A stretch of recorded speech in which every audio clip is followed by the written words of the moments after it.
Manchester United have just paid 50 million for Andrey Santos from Chelsea.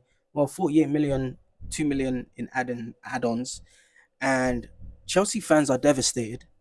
United fans seem underwhelmed, and honestly, I'm a bit confused because I'm like, ain't this what we asked for? Isn't this not what we asked for? Stick with me. I'm a elaborate in a minute, okay? Like, subscribe, and let's have this conversation, okay? So, first and foremost, before we get into it, let's talk about why Chelsea fans are upset. All right. So, if Chelsea fans are upset, I'm seeing this as a positive sign. It means that they did not want to lose this kid. All right. And I don't think the fans wanted to lose him. And also, I don't think the administration wanted to lose him. And when I say the administration, I mean the Chelsea club board itself, innit? Um, I think what happened is they just gravely miscalculated.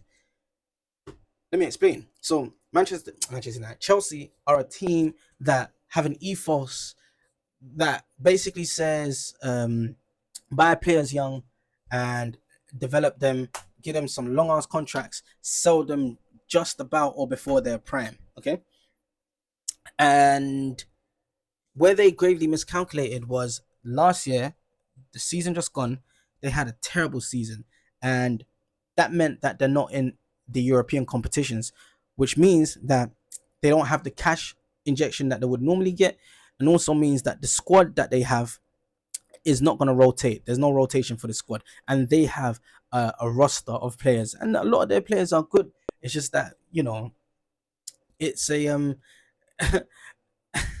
Chelsea's like football university. I don't even know what to say.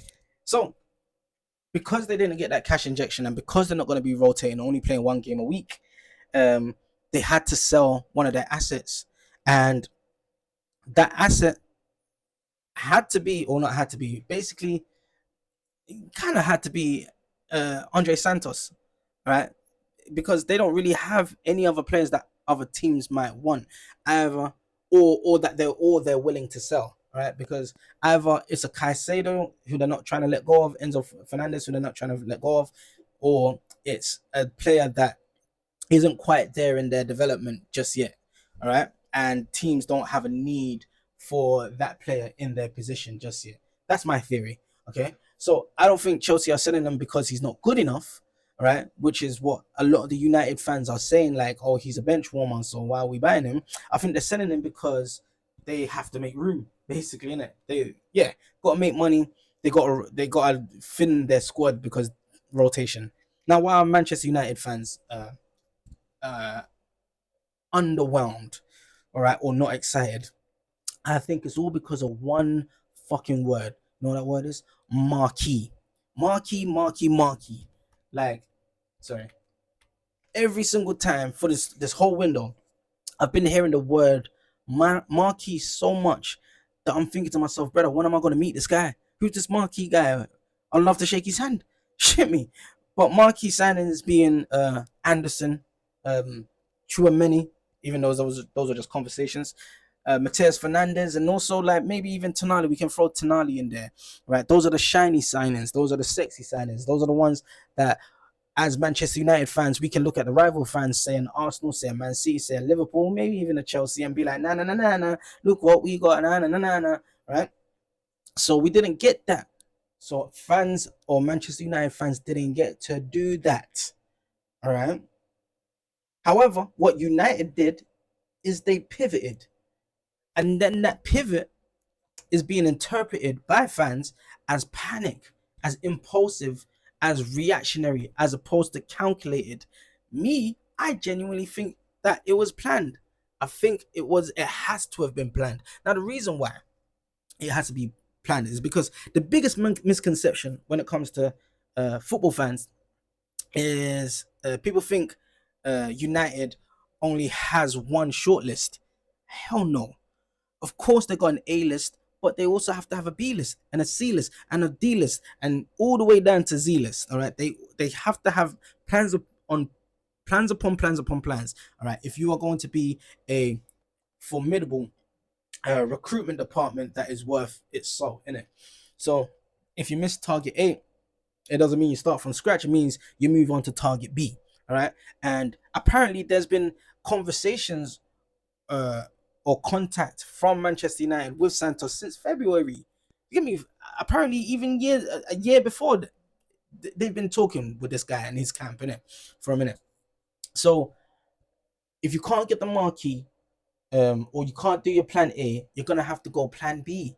All right. And we all know why we didn't get plan A. And you know why we didn't get plan A? Is because all of those marquee signings, all of their teams or the people in their camp was on some fuckery in terms of the prices, just on some bullshit. All right. And the bullshit that they were on was going against our principles as Manchester United. And principles matter. Now, the reason why principles matter is because I'll pose it to you in a question. All right. Who would you rather? What would you rather be the ideal situation? Spend 130 million on Anderson when we valuated him at 90 million, and then spend another 100 million, anywhere between 80 and 100, 85 and 100 million on an Fernandez or a Anderson, right? Not Fernandez. A Fernandez or a Tonali, all right? And considering that the rumors are the war chest that Manchester United have for transfers is 250 million, all right? 250 million. Bearing in mind, there's also FFP, okay? How would you have done this?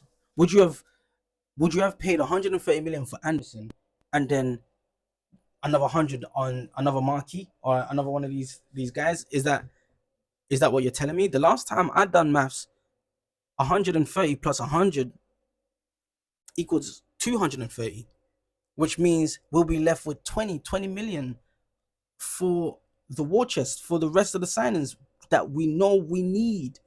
We have a razor thin squad, razor thin. So we need to spend a little more efficiently.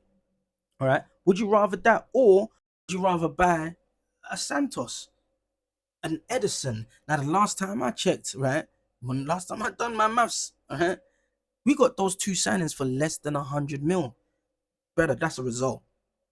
That's a result, particularly when we're just talking about raising the floor of our club and buying players so that we can rotate, because we need to rotate. That means we still have 150 million in the war chest.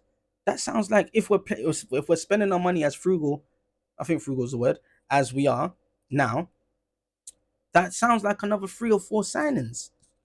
That means we can get that striker we've always dreamed of. Oh, we can shore up the flanks, in terms of the left back, the right back. We can probably get another midfielder. We could probably do that. So you tell me, like, what approach would you take to actually build your squad? What would you do? Give me. It might even mean, you know what? Let me buy one marquee and 2 other players.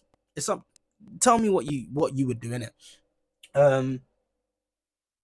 But yeah, man, we have to stick to our principles, and our principles are or not having principles are the reason why we are in the mess that we are now. Let me just reinstate the principles, so I can remind us of what the principles are. So one of our principles was, when it comes to approaching the transfer market, one of the principles was, we're not going to allow the markets to dictate the prices. All right, this is what Omar Barada and Jim Ratcliffe came out and said. Now, when I heard that, I'm like, that's good. I like that principle. That works for me. Second principle was, we're not going to give out these crazy wages. Okay, I like that principle. That works for me. That's good conviction. Third one was, we want to find recruit for longevity. So that means we want to buy younger players. I love Casemiro, but no more Casemiros. You know what I'm trying to say? None of those kind of signings anymore. Cool. Third principle, I love that. Fourth principle was, they have to want to play for Manchester United. Oh, I love that one. I probably love that one the most. Yeah, they have to want to play for us. Not, that'll be a good option. No, want to play for this squad. I'm telling the rest of the squads, no, I'm not playing for you lot. I want to play for Manchester United. Those are four solid principles. And because we didn't have those principles in place for the last 10 years gone, this is why we're in the mess that we're in, right? And we can all agree that those principles sound phenomenal, make us a solid club if we stick to them. It means that other clubs can't really anyways, cool. It just gives us a strong point to work from, right? How many times have we said, "Oh my God, we've overpaid for this player. Oh my God, he's on ridiculous wages." Do you know what I'm trying to say? Or how many times have we bought players that didn't suit the manager, or players that weren't desperate to play for Manchester United? That's how you ended up with man like Garnacho, ended up with man like Sancho, certain man that disrespect the team and then make uh, their value diminish because other teams know that we're desperate to get rid of them. Get me? You can't keep having these players that disrespect the team. Onana. Onana. Every time Onana puts gloves on and stands in between the sticks, he's disrespecting the team. I don't care. He's a disrespect. I heard Rant say that Onana is the only goalkeeper he's ever seen dive for the ball and land in the same spot that he dived from. Brother, broski, we need to be able to sell our players. Look at Rashford. We can't sell Rashford. We can't even sell Rashford. That's crazy. So yeah, man. Yeah, stick to the principles. Buy the players that we've done our due diligence in scouting, all right, and bring them into the club. Okay? Which brings us to Santos. All right. How does he fit? Who is he? Honestly, I don't know too much about him. All right. What I do know is that he's 22 years old. Tick. That's one of the principles. Ticked off. Cool. He's young. All right. He's already competed with Caicedo and Enzo Fernandez for minutes, which lets me know that he got that dog in him. Because when it comes to Chelsea, Chelsea have an outstanding midfield, right? And if he's made it into that midfield, whether it's him competing with them or playing alongside them, it lets us know that he's of the right ilk. It lets me know that, all right? He's a Brazil international, all right? I don't know if he's played for the older team or just the young team, but he's uh, international.